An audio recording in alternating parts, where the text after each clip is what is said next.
Hello everyone. I'm gonna say about professions vocabulary. Барлығына сәлем.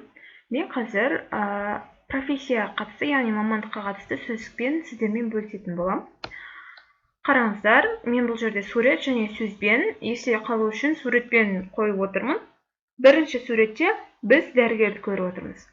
Ал дәрігер бізде ағылшын тілінде доктор болады. Солай ма? Ал екінші суретте мұғалім. Teacher. Бұны бәріміз білетін шығармыз. Енді ары қарай өтейік. Бұл бізде жүргізуші, немесе таксист, driver. Ағылшынша бізде driver болады.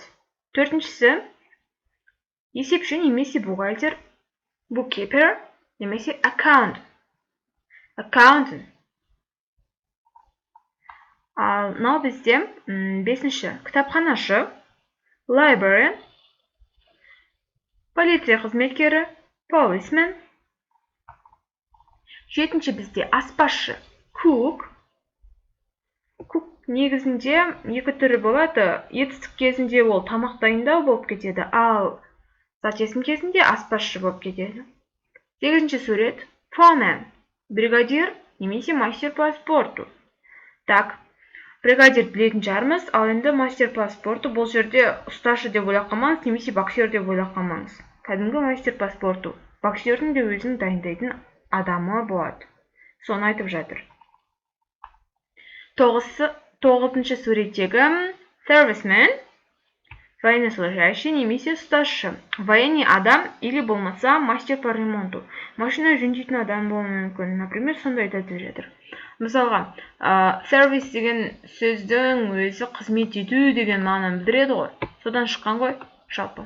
Ал 10-шы суретте программист отыр, ағылшын тілінде programmer. Мынау бізде educator, тәрбиеші. Немесе мұғалім деп те аударылады. Неге? Education сөзін бәріміз білеміз, білім деген мағынаны білдіреді. Ал educate деген оның түбірін алып қарасаң, ол бізде білім беру. Сондықтан бұл тәрбиеші және мұғалім ретінде де кете береді. Educator. Мынау сатушы, salesman. Базарда болсын, дүкенде болсын, барлығына бірдей сол salesman қолданылады. 13-ші сурет producer. Producer білеміз, Ал 14-ші сурет guide. Guide деп оқады. Қазақша енді гид. Гид дегеніміз не деп отқан шығарсыздар. Мысалға, сіз шетелге қыдырып барасыз, сол кезде сіз қайда қыдырарыңызды білмейсіз, онда не бар, сол кезде сізге жергілікті адам қайда барарыңызға жөн сілтеп, мына жақтан андай нәрсе бар, мына жақтан мынандай нәрселер сатылады, или болмаса тарихын айту мүмкін. Сондай адамды гид деп айтамыз, ағылшынша гайд. Бұның өзі бір мамандық болып саналады екен. Ал 15 бізде жүк тасушы, loader. 16 аула сыпырушы немесе дворник, yardman. Ағылшынша бізде yardman.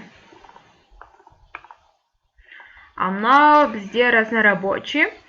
Ол бізде odd job man. 18-ші суретте дизайнды көріп отырсыздар. Дизайн әртүрлі нәрсеге қатысты болуы мүмкін. Компьютерлік дизайн или киімге қатысты. Бірақ барлығында дизайнер деген нәрсе бар. Ал дизайнерді біз ағылшын тілінде дизайнер деп айтамыз. Бұл бізде диктор. Ағылшын тілінде announcer. Дикторды білеміз бе, білмейміз бе? Көбісі білмейтін шығар. Сосын бір айтып өтейін.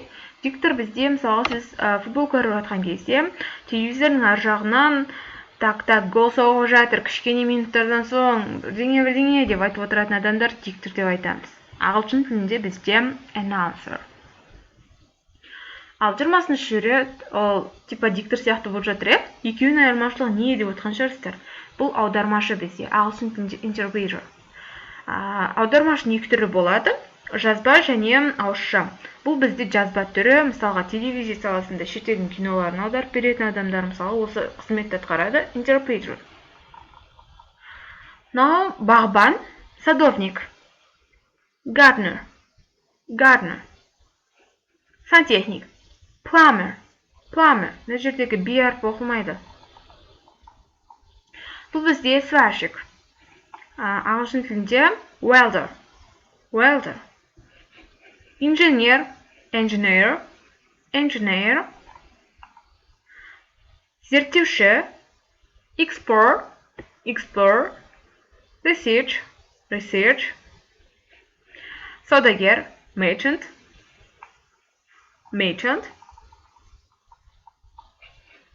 27. Лидер. Leader.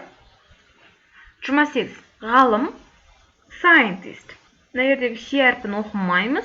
Scientist оқымаймыз. Scientist болады. 29. Келуші. Visitor. 30.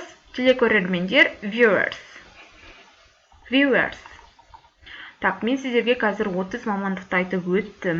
Енді олардың транскрипциясы керек, дұрыс па? Жаттау үшін. Мен оны былай бөліп қойдым астына. Қазір read and find these words. На транскрипцияларды оқып, осылардың қайсы сөзге тиесілі екенін табу керексіздер. Мысалға, мына жерде interpreter. Interpreter деген жаңағы мен аудармашы диктордың жанында. Есіңізде ме? Соны айттым. Plumber, мысалы, сантехник. Visitor. Мынаны көріп тұрсыздар ма? Visitor болып тұрғанды.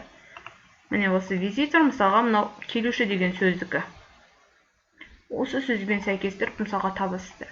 Мен қазір бір оқып беремін, сіздер осымен практиковать етуді үйрену керексіздер. Так, бастаймыз. Interpreter, plumber, accountant, research, explorer, leader, viewers, designer, guide, salesman, programmer, foreman, policeman, bookkeeper, teacher, gardener, welder, engineer, visitor, merchant, scientist, announcer, loader, producer, educator, serviceman, cook, librarian, driver, doctor. Так, мен қазір транскрипциясын оқыдым. Енді сіздер осыны сөздік дәптерлеріңізге алдымен жаңағы мысалға бірінші суреттегі доктор болды ма? Доктор деген ағылшынша сөз жазамыз. Потом барып доктордың мысалы транскрипциясы мынау, осыны жазып, сосын қазақшасын дәрігер деп жазатын боласыз. Түсінікті болса, көріскенше күн жақсы.